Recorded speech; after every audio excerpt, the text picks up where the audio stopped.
Good morning, students. Today we will start chapter 3, pair of linear equations in two variables. बेटा, जैसा कि chapter का name है, इसका मतलब क्या है? पेयर. पेयर मीन्स जोड़ा. पेयर मीन्स जोड़ा. लीनियर इक्वेशंस वो होती हैं जिसमें वेरिएबल की पावर 1 हो.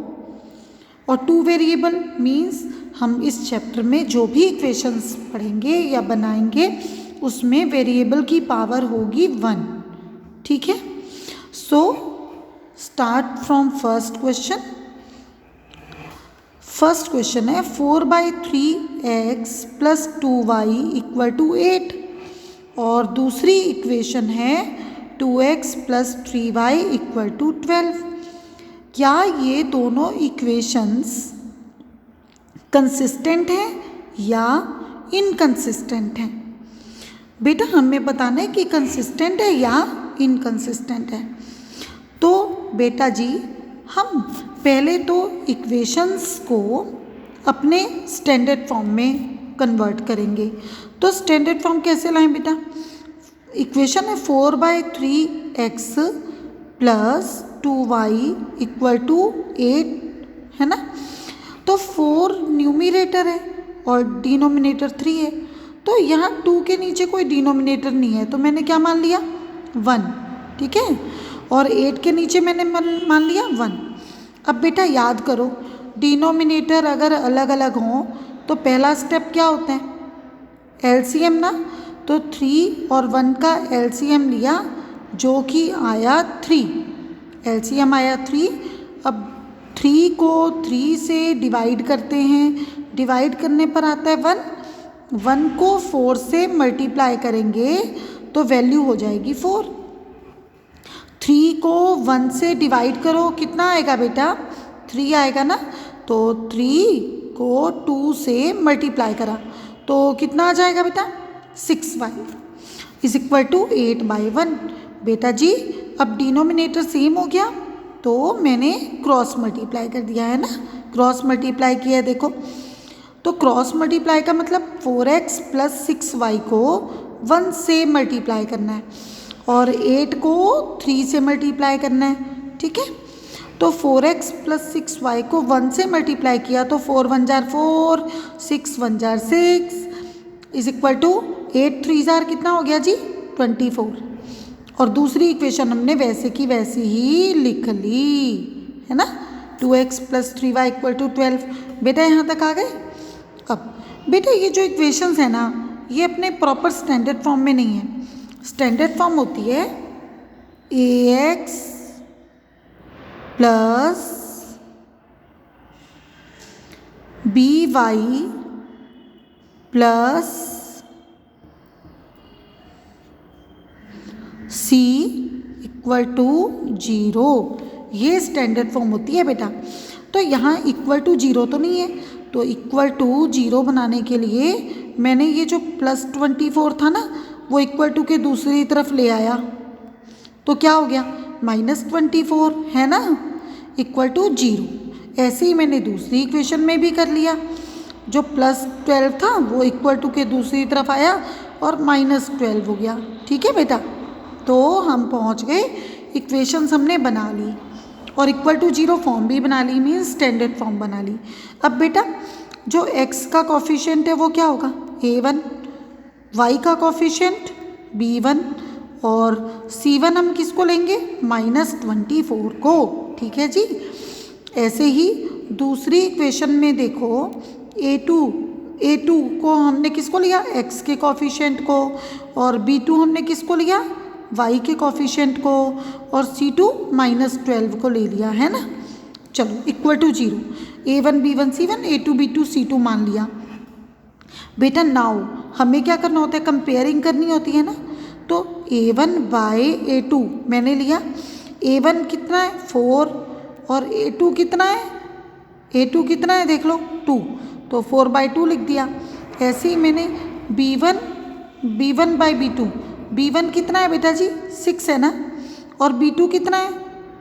b2 कितना है? 3. तो 6/3 और C1 कितना है बेटा मेरे पास -24 और C2 मेरे पास -12 है ना। तो बेटा मैंने यहाँ से वैल्यूज़ उठाई और यहाँ पर डाल दी। अब तो बेटा जैसे ही मैंने डाली 2 1 जा 2 2 2 जा 4 कट गया, 3 1 जा 3 3 2 जा 6 कट गया और 12 1 जा 12 12 2 जा 24 कट गया। तो मेरे पास क्या आया 2 2 2 सेम आई ना तीनों वैल्यू। इसका मतलब A1/A2 equal to B1/B2 equal to C1/C2 तीनों आपस में क्या हैं इक्वल हैं।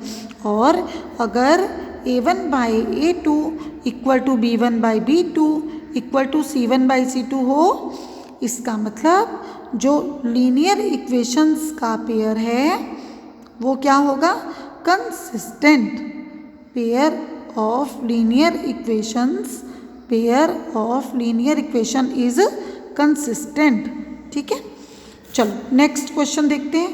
क्वेश्चन है a fraction becomes 1/3 when 1 is subtracted from the numerator and it becomes 1/4 when 8 is added to its new denominator. Find the fraction. बेटा starting कैसे करते हैं भाई, वो कह रहा है फ्रैक्शन निकालो। फ्रैक्शन में क्या होता है न्यूमरेटर और डिनोमिनेटर। तो न्यूमरेटर को मैंने क्या मान लिया x और डिनोमिनेटर क्या मान लिया जी y। ठीक है,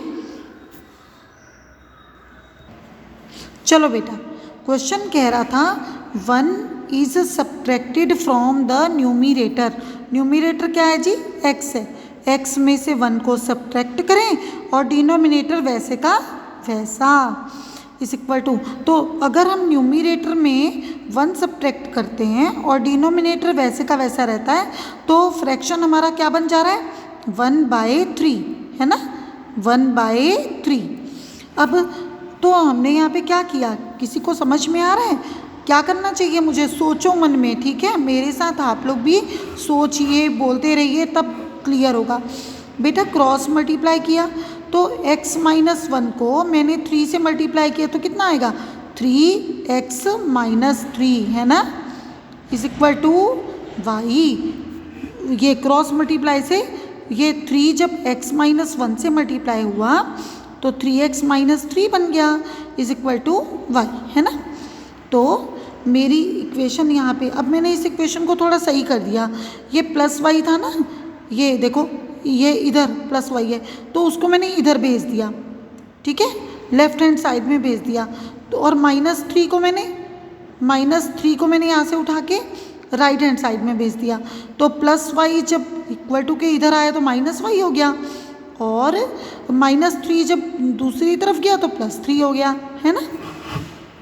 चलो ठीक है, अब दूसरी इक्वेशन देखो क्वेश्चन में क्या थी कि अगर डिनोमिनेटर में 8 ऐड कर दें, मतलब न्यूमरेटर को तो कुछ ना करें पर डिनोमिनेटर में 8 ऐड कर दूं तो मेरा फ्रैक्शन बन जाता है 1/4। अब नेक्स्ट स्टेप मेरा क्या होना चाहिए क्रॉस मल्टीप्लाई। कौन सा स्टेप जी क्रॉस मल्टीप्लाई। तो करो 4 × x क्या हो गया 4x is equal to y + 8 को मैंने 1 से मल्टीप्लाई किया तो y + 8 ही रहेगा। अब इसको प्रॉपर फॉर्म में ले आती हूँ, प्लस y जब इक्वल टू के इधर आ गया तो क्या हो गया -y और इज इक्वल टू 8। ठीक है, अब भाई मेरे पास 2 इक्वेशंस तैयार हो गए। पहला इक्वेशन है 3x - y इक्वल टू 3 और दूसरा इक्वेशन है 4x - y इक्वल टू 8। अब बेटा ये बताओ ये -y कभी कटते देखे हैं क्या डायरेक्ट? मुझे काटने के लिए साइन बदलने पड़ेंगे। तो 8 के आगे कौन सा साइन है प्लस, तो वो प्लस इधर नीचे आके क्या हो गया माइनस, और ये माइनस जो था ये माइनस देखो दिख रहा है, ये माइनस हो गया प्लस, और ये देखो 4 के आगे कोई साइन नहीं है तो क्या मान के चलेंगे प्लस ना, और वो प्लस नीचे आके क्या हो गया, माइनस हो गया। अब बेटा -y + y कट गए और 3 में से 4 गए -1, 3 में से 8 गए -5, माइनस ने माइनस को कट, x की वैल्यू कितनी आ गई 5। अब x की वैल्यू हम इक्वेशन नंबर 2 में रख देंगे। इक्वेशन नंबर 2 क्या है, 4x - y = 8। मैंने इसमें वैल्यू रख दी। तो जब मैं वैल्यू रखूँगी तो x की जगह मुझे क्या रखना है जी, 5 रखना है। तो 4 × 5 = 20 और -y = 8। तो 20 - 8 कितना हुआ, 12। y की वैल्यू आ गई 12, ठीक है। तो रिक्वायर्ड फ्रैक्शन मेरा क्या आ गया, x/y। x कितना है 5 और y कितना है 12, 5/12 मेरा answer. Clear, okay. Next question है, find the value of k for which the pair of equations kx + 2y = 3 और दूसरी इक्वेशन है 3x + 6y = 10। कह रहे हैं कि इसका यूनिक सॉल्यूशन है। क्वेश्चन में कौन सा सॉल्यूशन दे रखा है बेटा, यूनिक सॉल्यूशन। अब पुरानी चीज़ पे आ जाओ। पहले तो इसको प्रॉपर फॉर्म में लाएंगे ना। इक्वेशन देखो प्रॉपर फॉर्म में नहीं है, =0 होना चाहिए था। तो ये जो +3 है ना, +3 वो = के इधर आके -3 हो गया, ठीक है। और ये जो +10 था ये इधर आके -10 हो गया। तो बेटा मैंने इक्वेशन को पहले =0 फॉर्म में कन्वर्ट कर लिया, ठीक। नाउ